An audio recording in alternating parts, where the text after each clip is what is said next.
4 years ago, I made a very important decision. I decided to leave the Congregational Church and join the UCC Church. It's not because I was unhappy at all with the Congregational way. In fact, I very much resonated with their approach to church life and faith, and I very much appreciated the autonomy that was given in that church, and I was a happy camper. But I wanted to do interim ministry, and the Congregational, they don't call it a denomination, they call it an affiliation. Truly, it was just so small that there weren't a lot of opportunities, and I, wasn't getting any younger. And I thought that if I was going to do interim ministry, that I needed to get on with it. And so I looked around, and I had some friends who were UCC ministers, and I thought, it's pretty much the same church. Just the organization of what we call the church government was a little different. I figured I could live with it, even though I'm not one that likes a lot of hierarchical structure. So I did. I went through the process, and I actually became a UCC minister. It took about a year to make that transition, but nobody got hurt in the process. So I just thought it was time this morning to come clean with you. I figured that you might have been thinking that you were hiring a seasoned UCC minister, but you actually got a ringer. Someone who had been ordained for 40 years in a similar tradition, but who nonetheless was a rookie when it came to UCC stuff. Well, it's true that there were more churches. And in fact, the situation is this, and I'll just tell you, there are more churches looking for either a settled minister or an interim minister than there are people to fill those positions. John will tell you, as chair of the search committee, that we're up against it. It's not like before where there were a lot of ministers looking for positions. There's much fewer these days. And when it comes to trained interims, there's even fewer. I keep telling him, though, don't worry, John, all we need is one. That's all we're going to hire. We're not going to hire 3 or 4. We just need one. And I know that God is preparing that one for us, just as God is preparing us for that one. We'll get there. We'll get there. To say that it was just numbers that led me to change from the Congregational Church to the UCC would be a bit of a misnomer, because really there was something else that was guiding me along my way. There was, I don't know what you would call it. Maybe it was a voice. Maybe it was a message. Maybe it was a dream. I think it was more of a dream, because when I kept hearing about this united Church of Christ, I kept thinking about that and thinking, I might like to be a part of that. I wonder if it's really true. And I'll be honest with you, here's the spoiler alert. We say a lot of things in church, and they're not all true. If you want to find areas in the United Church of Christ which they say one thing and do another, I got a whole list of them for you. That's not hard to find. and when it came to being a united church of Christ, I wondered if that was really true. Is that true economically? Is it true racially? Is it true politically? Is it true theologically? I don't think so. And yet we continue to hold out this dream. As Jesus said in John 17, that we may all be one. This is one of the big points that the UCC likes to sell, is that we are one. That we like to talk about that which unites us rather than divides us. I think we're still working on the united part of it. But I didn't and I don't want to let go of that dream. It's something that still calls me. See, I spent a lot of years. When I was in college, I was a religious studies major at Illinois. Yeah, we barely scraped by yesterday. But I studied earliest Christianity, the first 5 centuries of the church, and I understand what divisiveness, division there is in the church. And as I've said to you before, some of you may not have been here, there was a study by Gordon Conwell Seminary up in Boston, and they discovered that there are over 35,000 different Christian denominations. Now, not all of them have a lot of members, but 35,000 different ways of viewing the Christian church.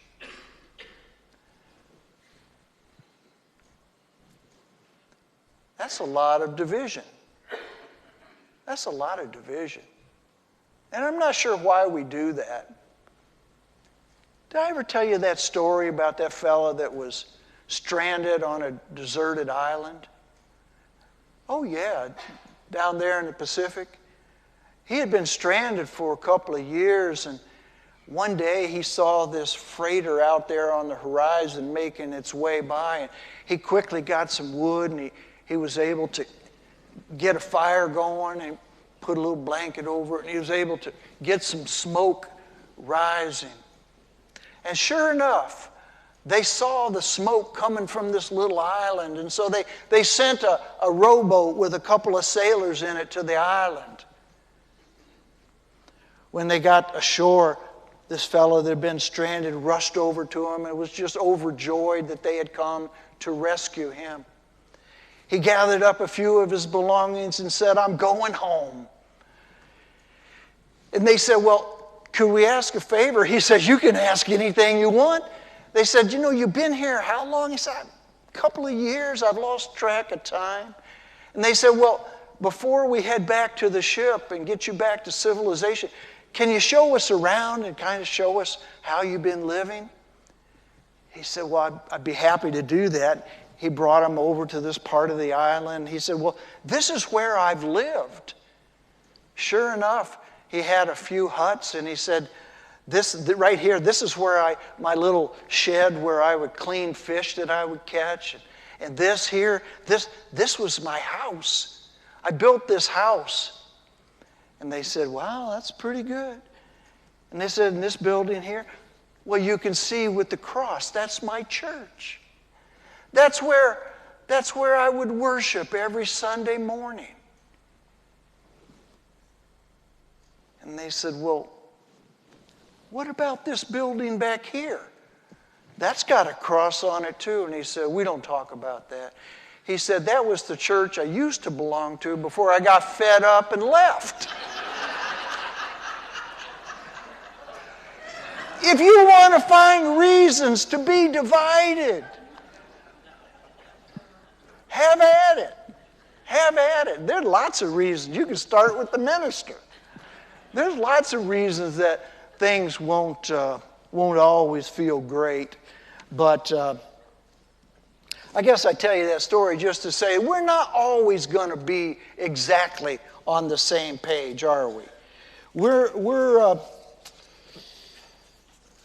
not always going to be there. But we might share a bit of that common vision that we may all be one. That we might actually be able, with God's grace and goodness, to create something of that beloved community. If I could beg you, I would beg you. Be intentional. Put some effort into that. I think we're going to have a Sunday one of these days.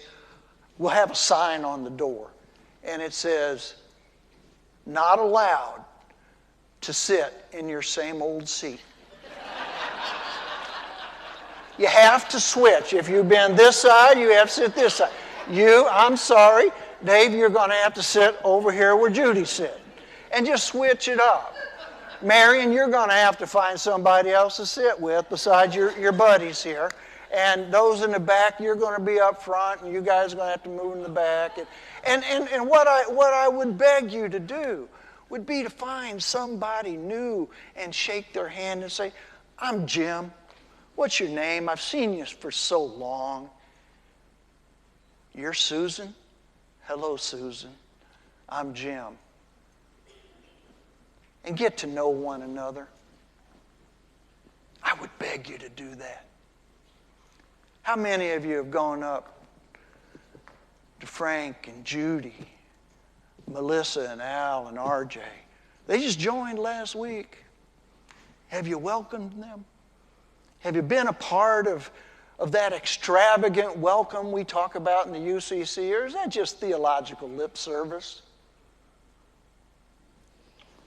Don't make me put the sign on the door. It's interesting to think that the roots of our history, at least what we say, goes back to a particular passage that Dan read to us in the Gospel of Mark. I find it to be a fascinating story because in this, the disciples wanted to be the sole arbiters of who got to control who was in the inner circle and who wasn't. Who was a true disciple of Jesus and who wasn't. They came running up to Jesus one day and they said, "Jesus, there's this man out there. At least he's casting out demons in your name, Jesus." And we told him to stop. Jesus said, "Don't tell him to stop. Why, my goodness, anybody who's doing good in my name is one of us. If they're not against us, they're for us." Jesus was trying to teach him something about building a beloved community.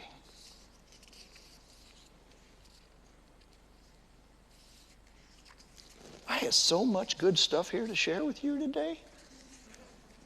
I think we're going to have to wait.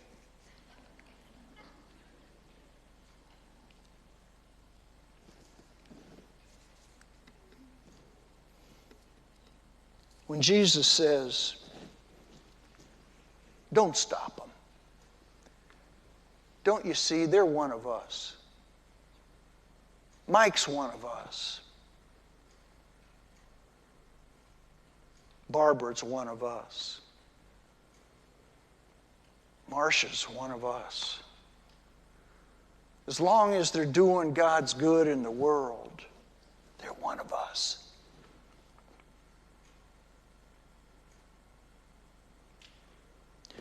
A rabbi had some students. And he said to the students one day, "How do you know that night has ended and day has begun?" Well, the students thought they understood what he was asking because there are prayers, rites, and rituals that can only be done during the night. And there are prayers and rites and rituals that are only done during the day. And so they thought it was important what the rabbi was asking them to understand. How do you know that the night has ended and the day has begun? Well, the one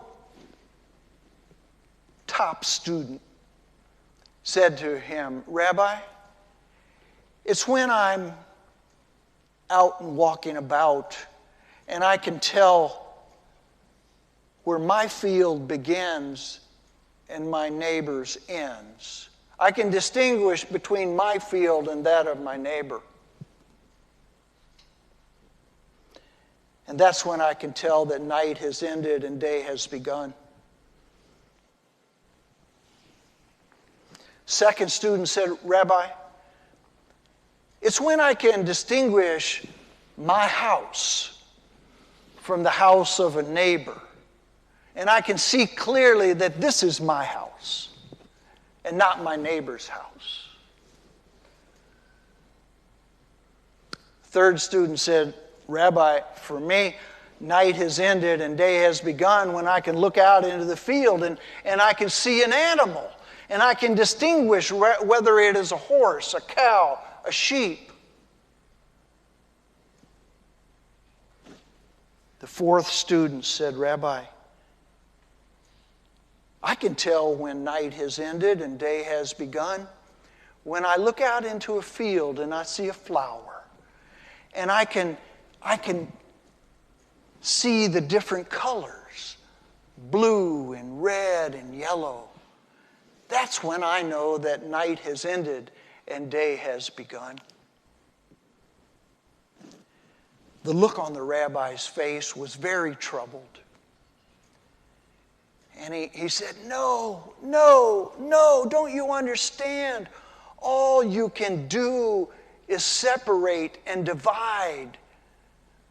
All you're doing is splitting. Is that all the Torah is for?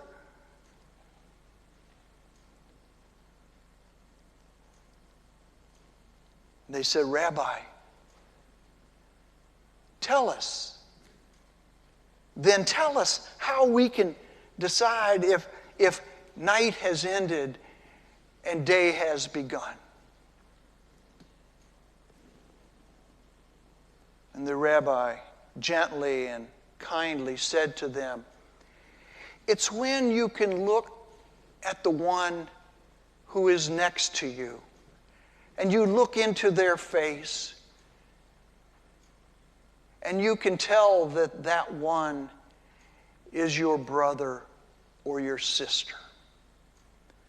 That is when night has ended and day has begun.